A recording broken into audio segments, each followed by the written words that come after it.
What's going on, everybody? My name is Paul J. Kim, and I want to tackle and extrapolate the topic of why believe in God. Now, imagine with me, if we walked into a desert and the iPhone had never been created, but we stumbled across, indeed, this digital phone, this phone that had this beautiful black screen, and when you tapped the screen, it illuminated, and when you unlocked it, there were apps and all sorts of things that were relevant to our daily life and experience. Would you assume that this phone was just simply the byproduct of happenstance, that atoms and molecules had crashed together thousands of years before, that over time the winds and the elements and the chemicals in this sand in the desert just happened to morph into this beautifully constructed, very sleek and chargeable iPhone? If that point seems ludicrous to you, then would it be reasonable to say that perhaps when we look at all of the created universe, which in some sense is way more intricate and complex than a mere iPhone, could it be that there is an intelligent design behind the existence of existence itself?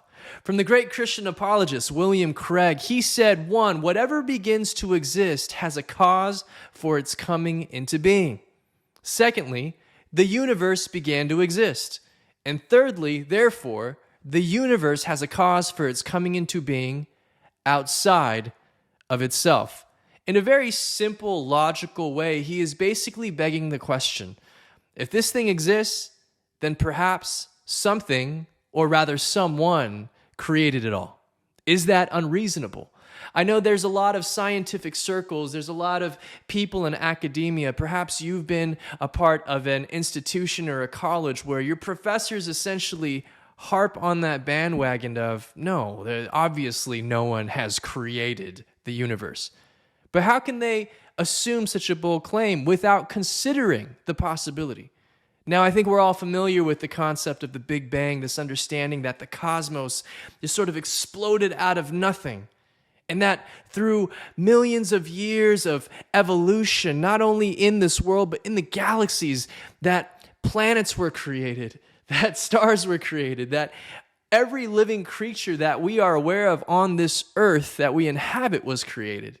And then from that came the cell of a creature, and then from that cellular creature came other cellular creatures, and there was this morphing process throughout time and space that then eventually led to human beings who walk on two legs and are able to reason, which frankly sets human beings apart from every other created being.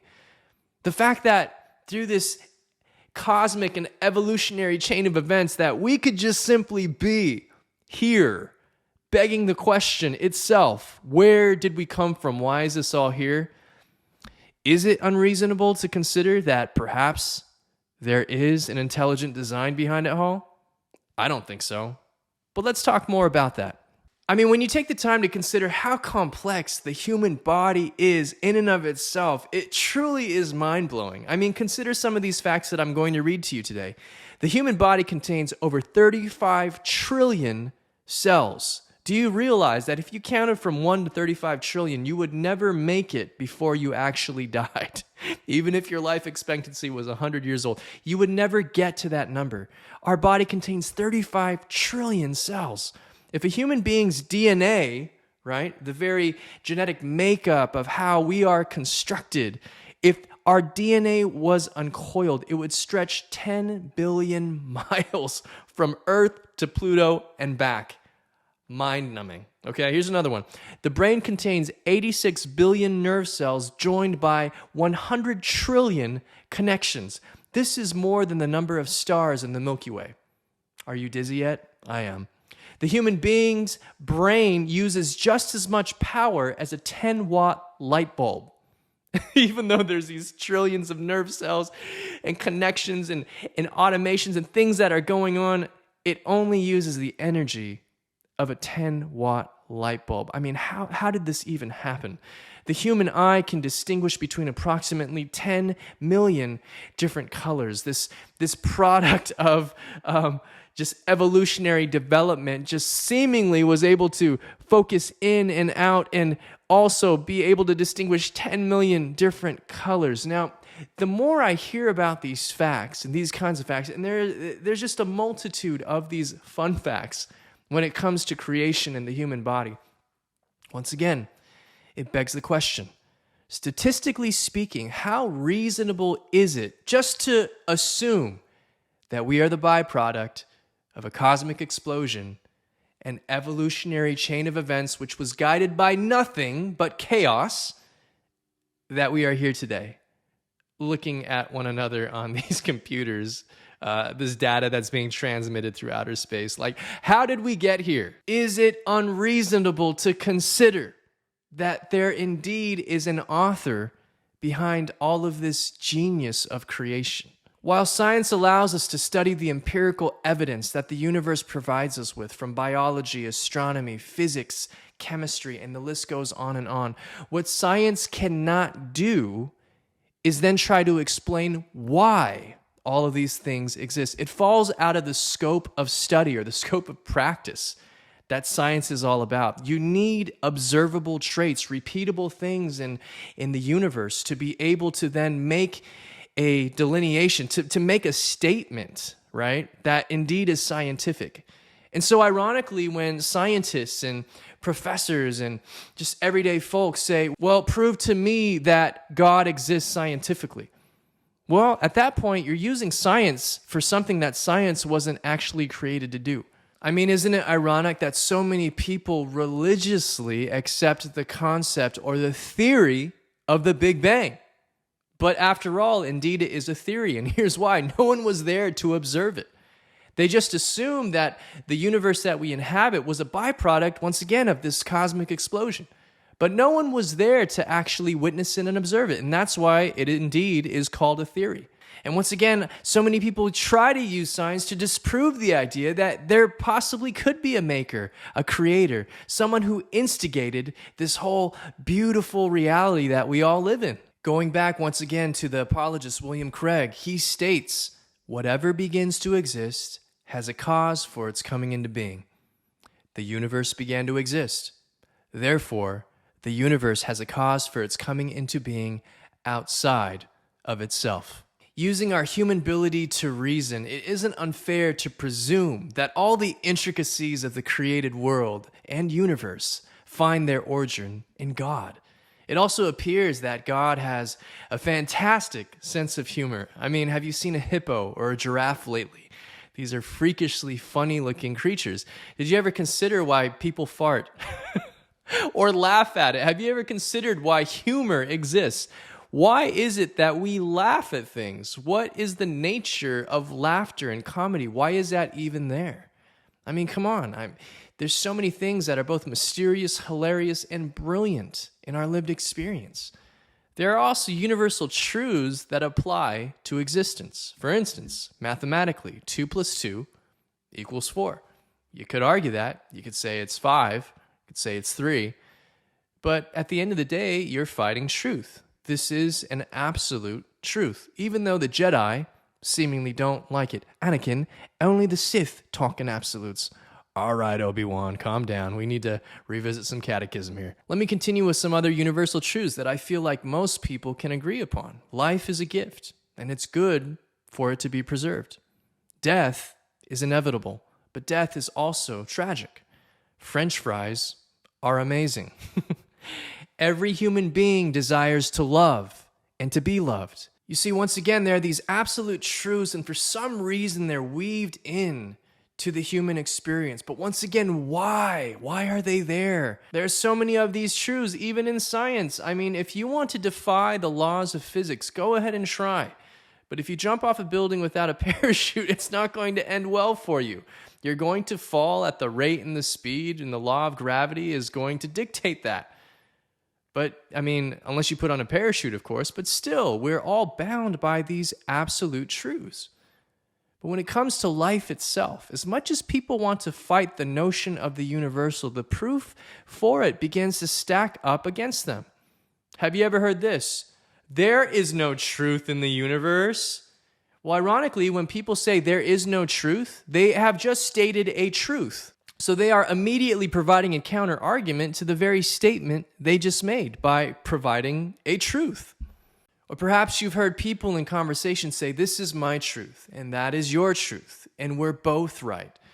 But how can you both be right about a topic that needs a clear answer? For instance, a very simple question is it wrong to steal from someone? Well, it's my truth to say, yes, it is right. No, it's my truth to say it is wrong.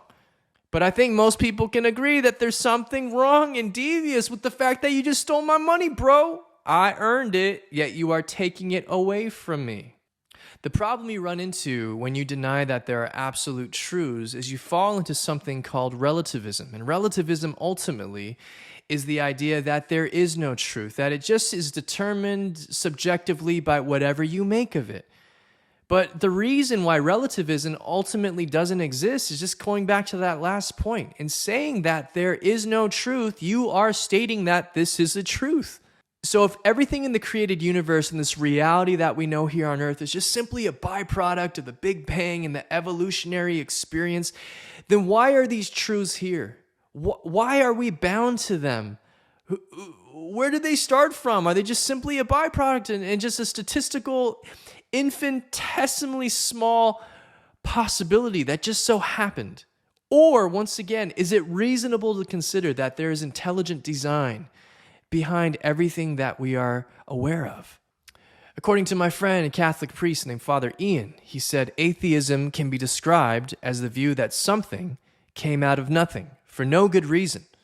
Then that something developed into more complex somethings until by random chance that something began to think, and that thinking something imagined that there was a God. What if instead we took the view that the human person, in our unique ability to reason, gazes upon all of creation and perceives that there is an intelligence greater than us that created all this order and structure? I love that. I love the simplicity and the clarity of what Father Ian just said there. What if there is a God? Why does that bother people so much? Does it bother them because now there's a level of accountability that we don't just determine truth as we see fit? Or does it require a little humility, realizing that the world indeed is so much bigger than us? That there are so many mysteries that cannot just simply be explained away scientifically through empirical evidence. That there are questions that empirical evidence alone in and of itself cannot fully fulfill, at least in the inquiries that are common to all human beings. We have all asked these questions. What if there is a God? What if this God has a name? What if he knows what your name is? What if he has all the answers to the questions that you seek? Perhaps this might sound a little cliche, but I've encountered this God that I guess I was told about quite often growing up as a Catholic, but simply I didn't care to learn more. I just figured this was something that my family did, and I was culturally Catholic at best. There came a point where I actually had to experience firsthand who this God actually was. You see, there came a point where all of my questions couldn't be resolved with my own reason and logic. Reason and logic alone can actually help us to come to the realization that, what if there is a God? What if this God knows your name? What if he has all the answers to the questions you seek? I believe that through human reason and logic, we can come to the necessary conclusion that there has to be something that existed prior to existence itself. Because the evidence is quite damning. That indeed there's just so many questions. Why does it exist? Why is this so intricate? Why are there these absolutes that we are bound by? Why do we crave love? Why is something funny? Why do we long for more? Why is it that all the created universe quite doesn't cut it for us? Why is it that we are constantly searching to fill this emptiness that we feel inside? It is reasonable to consider as an option, even if you're not convinced yet, that there is a God who created all of this. You know, growing up as a Catholic, I didn't particularly enjoy the religion that I was raised in. Up until a certain point, everything that I learned simply remained on the level of ideology, meaning that it was just head knowledge. It did nothing for me. Because my problem was, while I knew these things about God, or the things that I was told or taught in catechism class and Sunday school and youth group, it didn't make any difference until I actively brought the question of, why does this make a difference in my life? This person that they speak of, God, have I even met him? All of this information that I simply had stored in my brain made zero difference for me because it wasn't based on a relationship. I had no rationale, I had no basis to then say, okay, all of this information makes sense because I know this person, this God. And later on, through a series of events, I actually did end up encountering God in a very real, a very tangible, a very visceral way that I will never forget. I will share more about that later. But this God who I encountered, he once said in his word, I am the way, the truth, and the life. I am the beginning and the end. I have come that you would have life, and life to the full. And behold, I make all things new. You see, just as it is very reasonable to consider that there is a creator, that there is intelligent design that existed before existence itself, I also come sharing very good news that this creator who I had been searching out for many years in my life, he's actually good. He's actually true. He's actually beautiful and very kind, that he is much more loving and magnanimous than most people will actually write him off to be. Listen, if you've watched this video up until this point, I want to thank you. Most likely you fall somewhere on the spectrum. Perhaps you agree with my worldview and my spiritual beliefs. Maybe some of you, you're like, everything you're saying is absolute garbage. But I just want to encourage you and know that everything I'm sharing doesn't come from a place of judgment. It comes from a place of genuinely wanting to share why I believe God is truly good. And I want you to get to know this God that I know personally, who has changed my life. And so if this is a question you've had on your heart, I just encourage you to skip to the next video. I can't wait to share more on this topic, and know that I wish you the best, and I'm actually praying for you. Take care. Bye-bye.